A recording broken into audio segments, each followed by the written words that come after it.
Assalamualaikum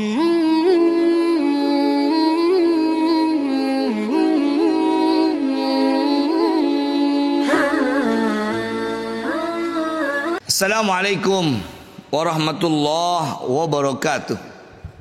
Alhamdulillah, salatu wassalamu ala Rasulillah Sayyidina Muhammad ibn Abdillah wa ala alihi wa sahbihi wa mawalah. La haula wa la quwata illa billah. Amma ba'du. Sahabat Al-Burdah, semoga kita semua selalu dijaga dan dilindungi oleh Allah Subhanahu wa taala. Amin ya rabbal alamin. Melanjuti tentang keutamaan yang ada di dalam bulan Sya'ban, selain juga bulan Sya'ban adalah bulan yang dikabulkan doanya yang dipanjatkan oleh seorang hamba pada saat nisfu Sya'ban, dan bulan diampuninya dosa-dosa seorang hamba. Kemudian juga bisa kita di dalam bulan Sya'ban membaca salawat kepada Nabi Muhammad sallallahu alaihi wasallam, karena ini adalah bulan turunnya surah Al-Ahzab ayat 56 yang berbunyi, yang mana Allah berfirman, Bismillahirrahmanirrahim, innallaha wa malaikatahu yusalluna 'alan nabi ya ayyuhalladzina amanu sallu 'alaihi wa sallimu taslima. Sesungguhnya Allah dan malaikatnya membaca salawat kepada Nabi Muhammad sallallahu alaihi wasallam. Salawat Allah itu adalah rahmat, sementara salawatnya malaikat adalah syafaat dan istighfar. Ya ayyuhalladzina amanu sallu alaihi wa sallimu taslima. Wahai orang-orang yang beriman, bersolawatlah kalian kepada Nabi Muhammad sallallahu alaihi wasallam wasallimu taslima. Sementara salawat dari seorang hamba itu adalah ad-du'a wassana, doa dan pujian. Ayat ini diturunkan oleh Allah pada bulan Sya'ban. Maka perbanyaklah kita membaca salawat kepada Nabi Muhammad sallallahu alaihi wasallam. Karena ada keterangan dari Anas bin Malik dari Nabi Muhammad sallallahu alaihi wasallam yang menerangkan keutamaan membaca salawat ketika masuknya bulan Sya'ban. Nabi bersabda, innallaha ta'ala khalaqa bahran min nurin tahtal arsy. Sesungguhnya Allah Ta'ala menciptakan lautan dari cahaya, yang mana lautan itu letaknya ada di bawah arsy. Kemudian summa khalaqa malakan lahu janahani. Kemudian Allah menciptakan malaikat yang memiliki dua sayap. Ahaduhuma bil masyriq wal akhar bil maghrib. Sayap satunya membentang ke ufuk timur dan sayap satunya membentang sampai kepada ujung barat. Wa ra'suhu tahtal arsy wa rijlahu tahtal ardis sabi'ah. Kepala itu malaikat ada di bawah arsy, sementara kedua kakinya tembus sampai ke 7 lapis bumi. Kemudian fa idza shallal 'abdu 'alayya fi syahri sya'ban amarallahu ta'ala dzalikal malak ay yaghmisa fi ma'il hayah. Kemudian apabila seorang hamba membaca salawat kepadaku, kata Nabi Muhammad sallallahu alaihi wasallam, ketika masuknya bulan Sya'ban, maka Allah akan memerintahkan kepada malaikat untuk menyelam di air kehidupan. Kemudian setelah malaikat ini menyelam, summa yakhruju minhu fayanfaddu janahaihi fayakturu min kulli rishatin qatratin fayakhluqullahu ta'ala min kulli qatratin malakan yastaghfiru lahu ila yaumil qiyamah. Kemudian setelah malaikat ini menyelamkan ke dalam air, kemudian dia keluar dan dengan sayap, dua sayapnya mengibaskan kedua sayapnya, sehingga meneteslah beberapa tetesan dan banyaknya tetesan dari sayapnya.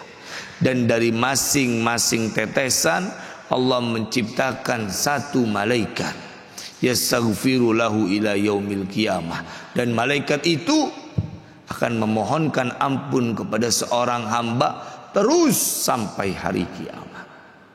Ini sahabat Al-Burdah, keutamaan bagi orang yang membaca salawat kepada Nabi Muhammad sallallahu alaihi wasallam ketika masuknya bulan Sya'ban. Allah menciptakan lautan dari nur, dari cahaya, yang mana letaknya ada di bawah arsy. Kemudian Allah menciptakan dua malaikat yang memiliki dua sayap. Sayap yang satunya membentang ke timur dan yang satunya membentang ke barat. Kepalanya ada di bawah arsy, kakinya memanjang sampai kepada 7 lapis bumi. Kemudian orang yang membaca salawat kepada Nabi di bulan Sya'ban, Allah akan memerintahkan kepada malaikat tersebut untuk menyelam ke air kehidupan. Kemudian setelah dia naik mengibaskan sayapnya, memercikan banyak air, maka dari setiap air itu akan Allah ciptakan malaikat, dan malaikat tersebut akan memohonkan ampun untuk orang yang baca salawat di bulan Sya'ban kepada Nabi Muhammad sallallahu alaihi wasallam, dimohonkan ampun ila yaumil qiyamah, sampai hari kiamat.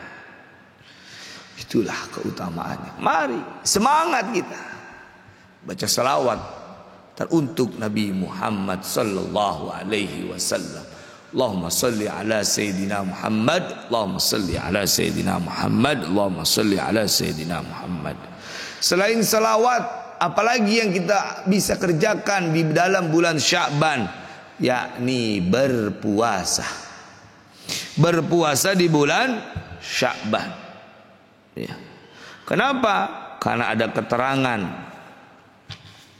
di dalam kitab Al-Gunyah li talibi tariqil haqqi azza wa jalla yang dikarang oleh Syekh Abdul Qadir bin Saleh Al-Jailani. Dikatakan dalam kitab ini bahwasanya Nabi bersabda, Sya'ban syahrun baina Rajab wa Ramadan. Sya'ban ini adalah bulan yang ada di antara Rajab dan Ramadan. Yaghfulun nas anhu, manusia banyak yang lalai ketika masuknya bulan Sya'ban. Wa fihi turfa'u a'malul ibadi ila rabbil alamin fa uhibbu ayyurfa'a amali wa ana sha'im. Maka kata Nabi, dan di dalam bulan Sya'ban amal-amal seorang hamba akan diangkat kepada Allah Subhanahu wa ta'ala, akan disetorkan amal kita selama 1 tahun kepada Allah Subhanahu wa ta'ala. Kemudian Nabi bersabda, fa uhibbu ayyurfa'a amali wa ana sha'im, dan saya suka, saya cinta diangkatnya amalanku, diangkatnya catatan amalku wa ana sha'im, sementara aku dalam keadaan puasa. Begitu. Dan juga hadis dari Nabi Muhammad sallallahu alaihi wasallam tentang keutamaan puasa di bulan Sya'ban. Nabi bersabda, su'ilan nabiyyu sallallahu alaihi wasallam an afdalis siyam. Nabi pernah ditanya tentang keutamaan dari puasa. Keutamaan puasa. Kemudian Nabi menjawab, siyamu Sya'ban ta'ziman li Ramadan. Puasa di bulan Sya'ban karena tujuannya mengagungkan kepada bulan Ramadan. Kita puasa. Tapi perlu diketahui, ada ajaran di dalam ilmu fikih bahwa haram berpuasa dari tanggal 16 sampai kepada 30 bulan Sya'ban. Kenapa diharamkan? Karena ada hadis Nabi Muhammad sallallahu alaihi wasallam, Nabi bersabda, "Idzan tasafa Sya'ban fala tasum." Apabila bulan Sya'ban ini udah separoh, jangan lagi ada puasa. Jadi 16 sampai 30. Kata ulama fikih, boleh puasa kalau ada 3 sebab. Sebab yang pertama, disambung dengan hari sebelumnya. 15 puasa Sya'ban, 15 Sya'ban dia puasa, maka dia boleh puasa hari ke-16-nya. Itu sebab yang pertama. Menjadi tidak haram puasa di separuh kedua dari bulan Sya'ban. Kemudian yang kedua, memang ada adah, ada kebiasaan dia berpuasa. Seperti apa? Dia biasa puasa Senin Kamis satu misa.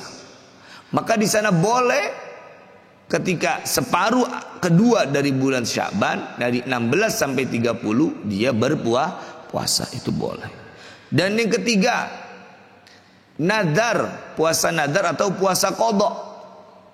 Ketika dia ada nazar atau dia ada puasa qadha yang belum dibayar, maka boleh untuk dibayar pada tanggal 16 sampai 30. Atau dia nazar, kalau saya mendapatkan hajat ini, maka saya akan puasa pada tanggal 17 Sya'ban semisal.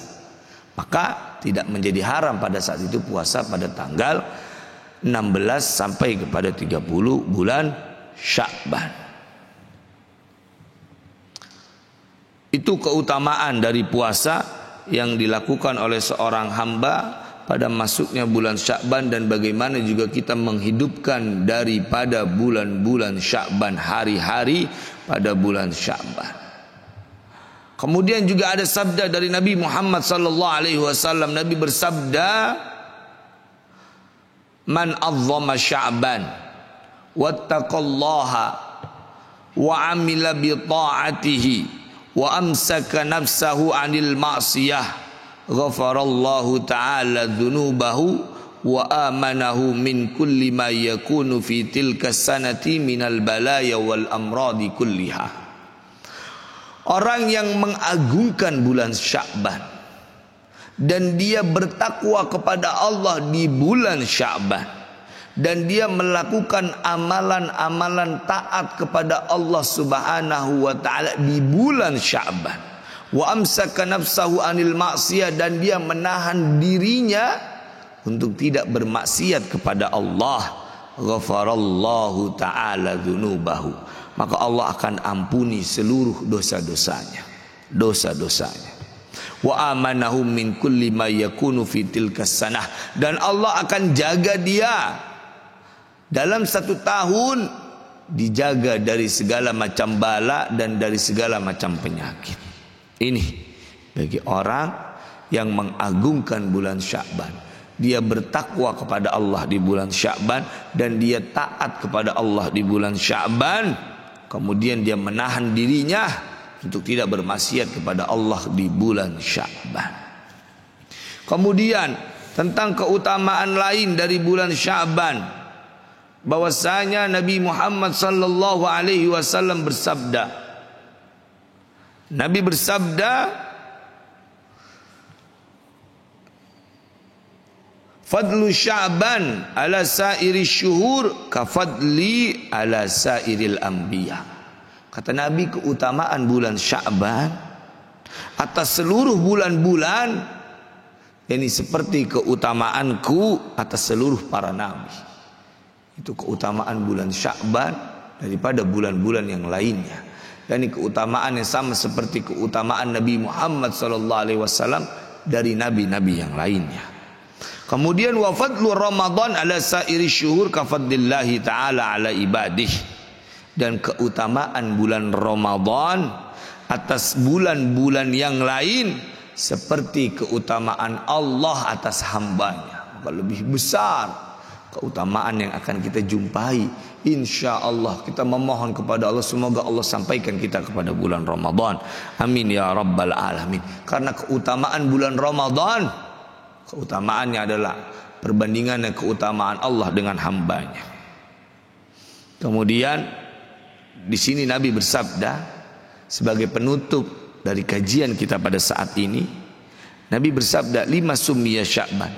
Tahukah kalian kenapa bulan Sya'ban itu dinamai Sya'ban? Kemudian oleh sahabat dijawab, Allahu wa rasuluhu a'la. Allah dan Rasulnya yang lebih mengetahui. Kemudian dijawab oleh Nabi Muhammad sallallahu alaihi wasallam, li'annahu yatasya'abu fihi khairun katsirun. Karena di dalam bulan Sya'ban yatasya'ab, bercabang, khairun katsirun, kebaikan yang banyak. Itu kenapa bulan ini dinamai Sya'ban, karena banyaknya kebaikan yang bercabang-cabang yang diberikan oleh Allah Subhanahu wa taala.